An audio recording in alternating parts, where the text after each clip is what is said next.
Edition of the Mike Zielinski Show. I'm Mike Zielinski. I'm honored today to have as my guest Dane Miller, who is the owner and chief trainer of Garage Strength. Welcome. Thanks for having me. And you actually do train world elite athletes in a garage. Yeah, more like a barn. It's a barn now. Yeah. But it started in a garage. Correct. Yep. It started in a garage at my parents' house, and then we slowly evolved into a barn, and then we're moving back to a garage hopefully soon. Yeah, well then you don't have to change your name. Yeah. That's pretty cool. But before we get into the particulars, we have some breaking news here on the Mike Zielinski Show, courtesy of your assistant Jennifer. USA Weightlifting has just named Dane the Coach of the Year, the Larry Barnholtz Award for Coaching Excellence. And congratulations. Thank you. And one of your clients, one of your students, Haley Reichert, was named Outstanding Junior Female Athlete, and I believe she became the first woman from America to win the Youth World Championship. Yeah, she medaled. She got third. So she was the first American female to ever medal at Youth Worlds. Okay. That was in Malaysia. And how old is she, like 15, 16? She's 17. And her brother lifts too, right? Yeah, he lifts as well. My first question is, before we get into the details of your place and your remarkable story, is some people just have an innate capacity for strength. I know you can build it and increase your strength, but true or false? It's almost like with speed. Some people have fast twitch muscles. They're going to be faster, you know. Obviously, you improve with training and technique, but yeah, I think the big thing is that with my place is what you just said, is that I'll take someone who is not necessarily innately a strong person, and I, through analyzing how they move and how they lift and whatever their goals are, I can sort of get a little bit more strength out of them than they would previously be disposed to putting. But there are the average people, and then there's especially gifted people. Yeah, right? When you get a gifted person, you can tell right away. Yeah. They're top 10%. What is it biologically that makes them inherently stronger? I think it has a lot to do with their twitch fibers, like what their makeup is as far as fast twitch 1 or 2, and then on top of that, it's almost like sprinters if you have because you have to be explosive in weightlifting. Yeah, it has a lot to do with the mental side too. There's so much mental training involved with strength, throwing, weightlifting, wrestling, all those sports. You have to be fine-tuned mentally. There's the mental side is a lot more important than anyone realizes. Can you hold yourself accountable to train every day and recover properly and do your stretching and go to the sauna or go to the steam room or whatever to keep up with your recovery. Do elite strength athletes have to diet and have very severe diets like bodybuilders? Not as severe as a bodybuilder, but so my weightlifters, because they are categorized by weight class, it is important that they follow a good nutrition plan. As far as cutting, not necessarily, they're not going to cut super hard, but they do have to maintain a good nutritional guideline so that they can recover properly from workout to workout. Let's start from the beginning. You've been fascinated with strength ever since you were a little kid, I understand. Yeah. And you obviously lifted weights and became a star football player at Schuylkill Valley. I think you were the Berks County Lineman of the Year. Twice. Twice, okay. I don't want to shortchange it. You were an outstanding, and you still have the Berks County shot put record, correct? Yep. And you also did discus in high school, and you were a thrower at Penn State with great success, too. But you weren't not great. Okay. So, I would say I placed third at the Big Tens. I made it to NCAAs. That in itself is pretty. Yeah, cool. I never All-American though. If I All-American, I would have loved to say great. Okay. So you weightlifted or lifted weights. Yeah. But you weren't a weightlifter in terms of like Olympic lifts and stuff like that. But so how did you become this great trainer? I think. Honestly, so I went to college for religious studies. My major in college was religious studies, and I actually... Come on, really? Yeah. What happened to the religion? I lost it, I guess. Wait, did you want to be a minister? No, I wanted to go to... I was contemplating going to grad school to eventually become like a professor. Okay. And what ended up happening is in 2007, when I graduated, there was a coach in Canada named Anatoly Bondarchuk, and he was an Olympic champion himself. He coached like 16 Olympic champs, or Olympic medalists, I believe it was, and he had a guy, Dylan Armstrong, who he wanted a training camp in Canada. So they had posted on this forum that they wanted people to move there. And so at that point I was making this decision. Did I want to go to grad school to work and further my religious studies passion, or do I want to go train with Dr. B and sort of get my master's degree from him and then use that to get into the strength training world? So it was sort of like... It was kind of risky. Yeah, and I didn't know if I wanted to go religious studies or through the strength training route. That was quite a transition. Yeah, and did your parents think you were crazy when you first did it? Yeah, my parents have always thought I was crazy.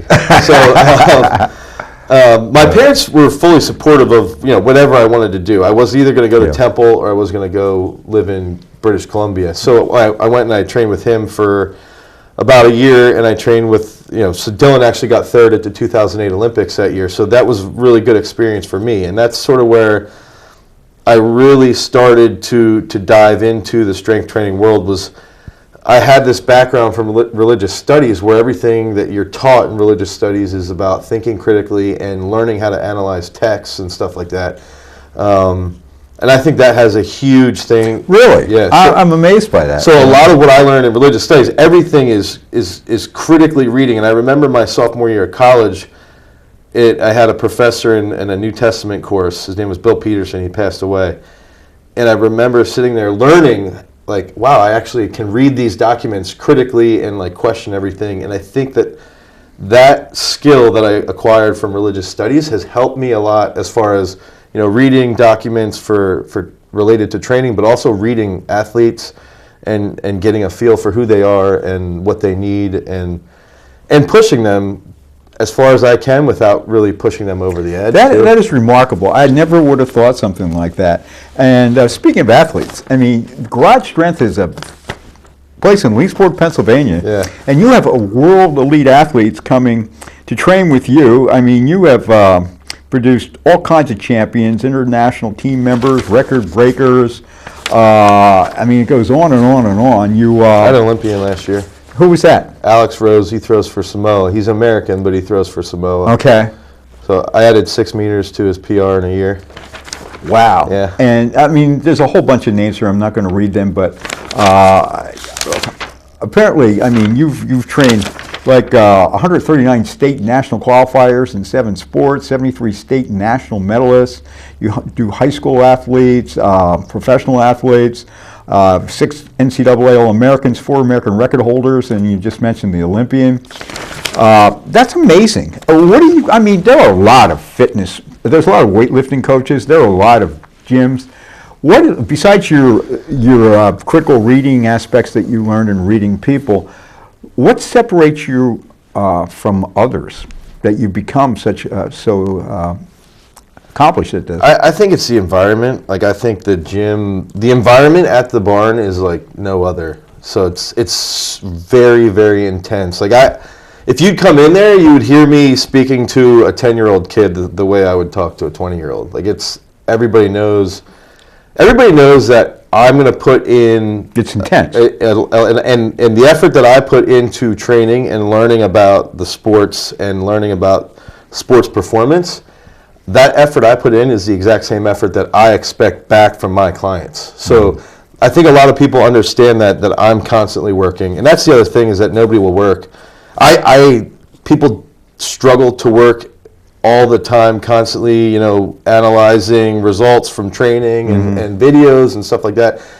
I'll work from 6 a.m. until 11 o'clock at night. And that's the thing, is that on top of, the critical side that I have, I also do have a very good work ethic. And when you parlay that into the gym, my clients know that I expect them to give me the effort in that training session that I've given them studying the sports. So what are the particulars? How do you get someone stronger besides technique enhancement? Yeah, a lot of technique, a lot of improvement in biomechanics. Like, I work with a guy named... Because this isn't, for people who don't know, do you want to describe the Olympic lifts? Because this isn't just bench pressing. No, yeah, this is like, so the snatch is where you'll lift the bar overhead in one movement, And then the clean and jerk, you put it to your shoulders, and then you jerk it overhead in 2 movements. There used to be 3 lifts, That was a right? press, yeah. And that went away just because it was causing a lot of shoulder injuries, or? I don't know why it went away, but it was, Yeah. I think it was in 72 or 73 that they did away with it. Because I mean, as a kid, and I'm a lot older than you, I Yeah. could be your grandfather, I guess, but the guy, Alexeyev from Russia, Yeah. Enormous stomach, Right. but, I don't know, I guess he must have had great strength, but. Yeah, so Alexeyev actually trained with the guy that I trained under in Britain. Really? Yeah, they Oh, were that's training amazing. partners. Wow. Yeah, so I have a lot of stories about Alexeyev from Dr. B. That's Give us a good one. he said he ate a lot of strawberries. What? He said he was. He like, looked like he ate one. well, he was a guy that would just sit at the meals and would just destroy food. And he said he always had strawberries on him, and they would eat caviar. Yeah. So I mean, that would be my toned down stories. I know what I miss. The Olympic coverage these days, I mean, almost everything is gymnastics, Yeah, gymnastics and swimming, yeah. a little bit of track, which they've Those kind mainly of. sprint stuff. But they used to show a lot of weightlifting Yeah. and stuff like that. In Wide World of Sports back in the day, Yeah. you would see that stuff. I mean, you don't see weightlifting on. The thing is now, though, is that because of YouTube and like this past year, NBC Sports did a pretty good job where they had an app on their phone where you could sort of click and see what event you wanted. So you can find them. It's just you got to dig a little deeper. Name some of the elite athletes who train with you now. So my top, I just had a guy, Sam Mattis, who was an NCAA champion, Division I NCAA champ, American collegiate record holder in the discus, 3-time All-American. He just moved to the area. A woman, Rachel Fatherly, she's a shot putter from Penn State. She just moved to the area. Haley's one of my best. I have another, Dale Locke came with me. We went to the Youth World Championships in Malaysia. You were the coach of that team. Yeah, I was the women's, technically the women's coach. And it was the best performance they've had, right? Right, correct, yeah. Wow. I think the other thing with me is that I'm pretty technical, and I'm also pretty hard on people, and I hold them accountable. But I also have like a soft side. Like I'm, we screw off a little bit in the gym. So I think that's the big thing that kids. I can get kids to be successful because they have fun, but I also hold them accountable. Yeah, well, I mean, professional athletes, elite athletes, whether they're amateurs or professional or not, I mean, they actually want to be coached. And they do accept criticism. Mm-hmm. They expect it, actually. Right. But what about kids? Because you train kids, too. Yeah, I think the thing with kids today is, like, I always see these coaches saying, like, oh, this generation's so terrible, and blah, blah, blah. And I always sort of sit there and I'm like, well, wait. There's coaches elsewhere in the world right now training this generation that's coming up, and they're doing well.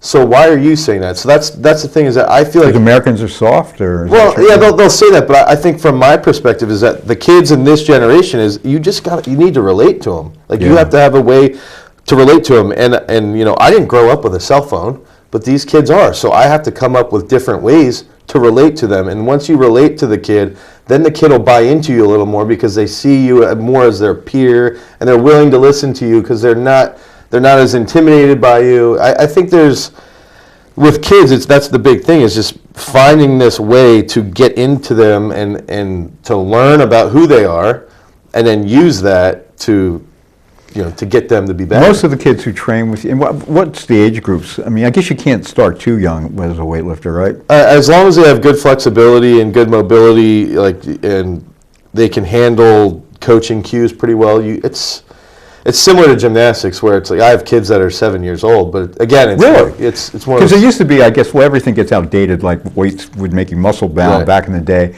was like stunt your growth. A lot of it would people stunt your growth. Yeah. You should wait till you stop growing. Just do push-ups. Right. Yeah, that's not true then. No, I would say when I first